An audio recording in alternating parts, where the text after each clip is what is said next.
Just like the Kariakops, Kenyans still go to Kariakor market to buy foodstuff and ornaments.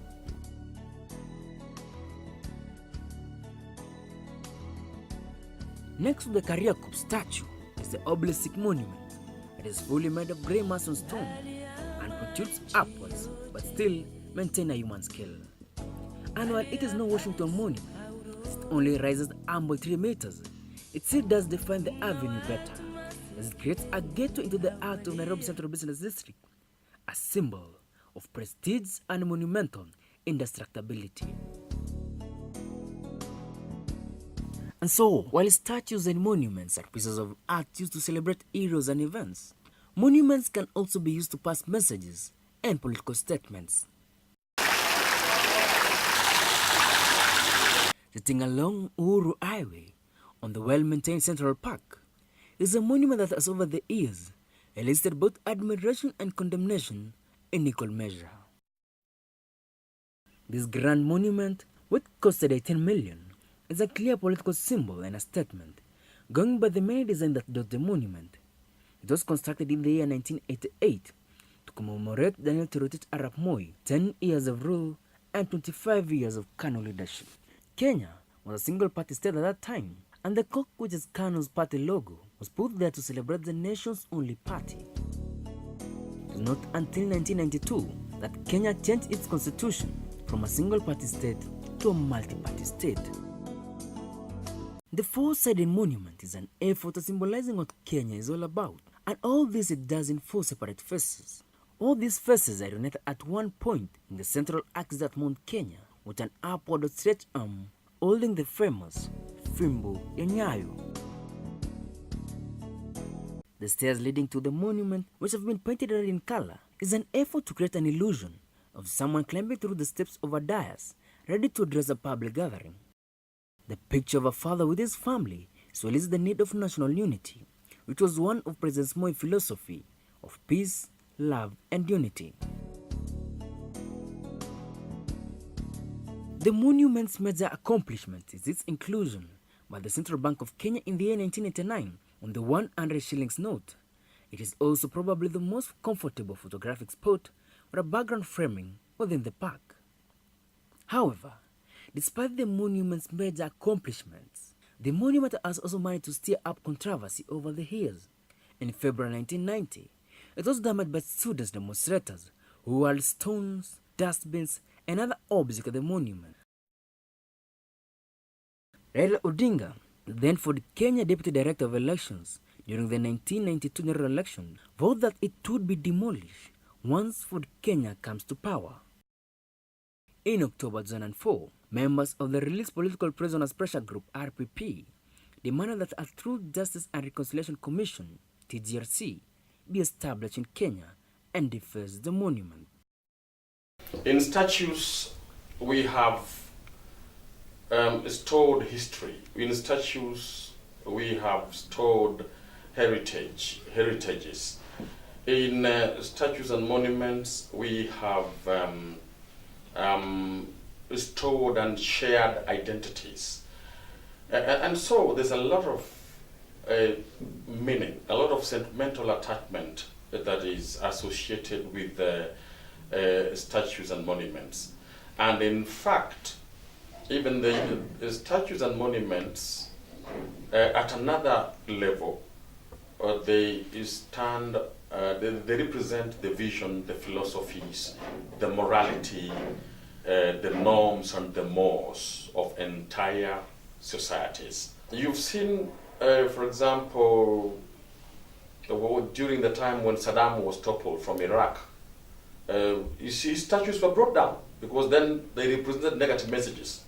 For them, it was the kind of history they wanted to get over with. It was a negative aspect of their history.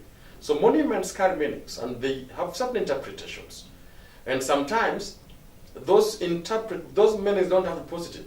There could be negative meanings. Nyayo Monument, however, is not alone on the list of controversial statues and monuments. On the month of February, Kenya went to free drama when irate members of Kisumu engaged the police in running battles over the controversial Sikh statue, which they equated to idol worship. Hii kitu tunatoa hati kwa namna gani bwana? Hii ni saitani bwana. wajavalisa hata nguo bwana. Jaramogi Oginga Odinga, Tom Mboya, and our Baba. Historical. That is good. But here, we don't know who belongs there. No, that is all false. That is all propaganda. You'll be most welcome to see it. It will be very open. You are most welcome, the whole public. We are not devil worshippers. For the case of the Sikh statue that was brought down by irate members of Kisumu town, it was not really, it was a form of communication breakdown, because the shared meaning then for the residents of Kisumu was lacking. First of all, the monument did not represent anything in that culture. The Sikh monument did not represent anything in that particular culture. And so, no meaning was attached to it. If there was a meaning attached to it, it had to do with a negative interpretation. So, for them, the monument seemed to bear, the monument seemed to represent meanings, or a meaning that was negative in the interpretation of that particular locality. The statue was finally brought down, but not after they had shown how much human beings attach sentimental meaning to statues and monuments. Furthermore, it also reaffirmed how important the 60 days window for public consultation is necessary, if not a must. Leaving all controversies aside, statues can also be efficient tools for passing serious messages, albeit with a twist of humor.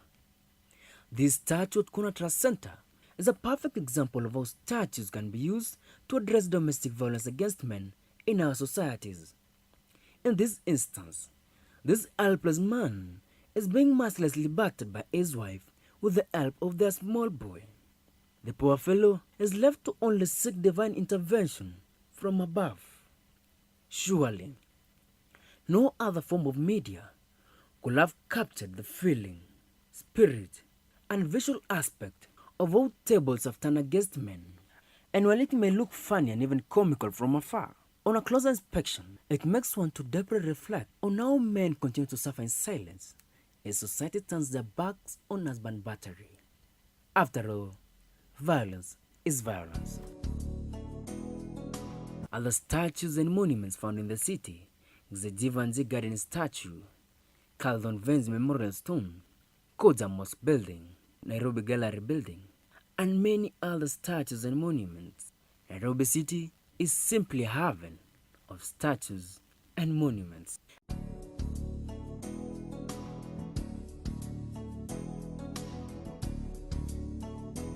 And so, as Nairobi traffic come and go, today's events will be but tomorrow's history, and new statues and monuments will continue to be erected so long as human beings continue to walk on this earth.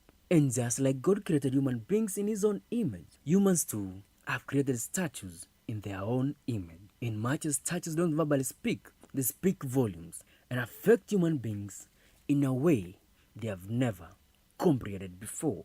There is much more beneath statues and monuments than just rare metals. Within every block of wood, metal, or stone lies a spirit waiting to be carved.